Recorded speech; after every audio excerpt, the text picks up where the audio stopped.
said the early adopters have been quite successful. So you've got some things that you know from them. What is it that's made them successful, do you suppose? I'm wondering also, because I'm actually wondering, were there things like a good technology department that helped them, or are there any particular things that that they had to their advantage?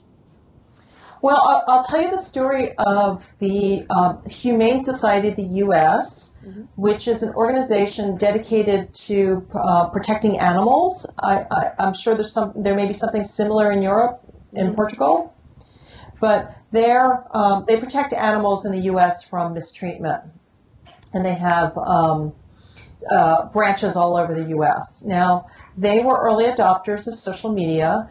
And the very first project they did was a photo sharing contest on a site called Flickr, where people can upload their photos and share them with their friends.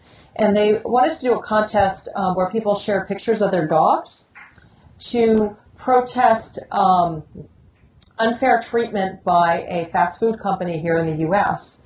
And the project was a dismal failure. Nobody uploaded their photos. They didn't get any names. They didn't get any photos. But what they did take out of that experiment is that they listened to people and they said, this is way too difficult to participate.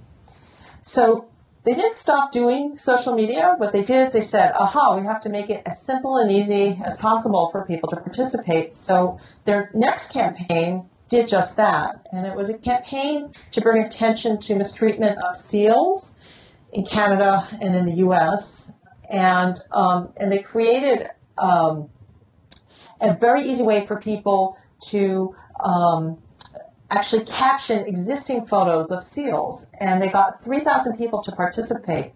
Now, what people would do when they were participating in this contest is that they would put a cute caption to the cute seal picture, and they'd submit it.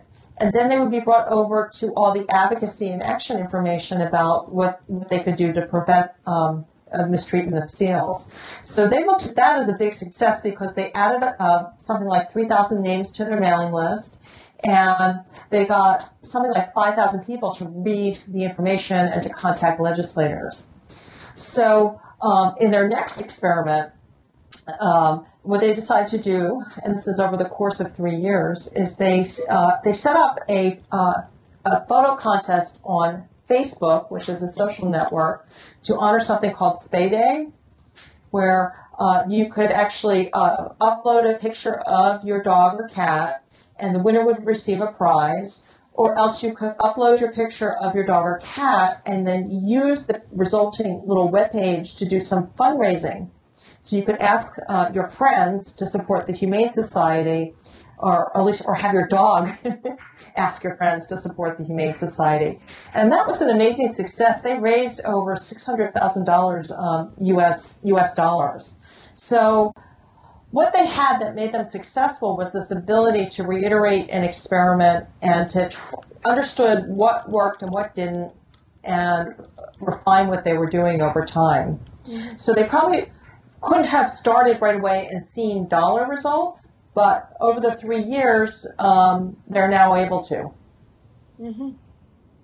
Okay, great. So it is persistence and imaginative use of the technology, and failing, being able to fail were key. Mm-hmm.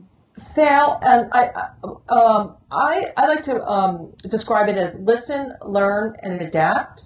Mm-hmm. So that you start off with listening and knowing where your audience or the people who care about your cause are on the social web. Mm-hmm. And then once you're able to try a small project, you know what metrics or to track to understand whether or not it's successful. Mm-hmm. And then based on that, you have some learning that's taking place, and you adapt or revise the project the next time. So it's kind of listening, learning, and adapting.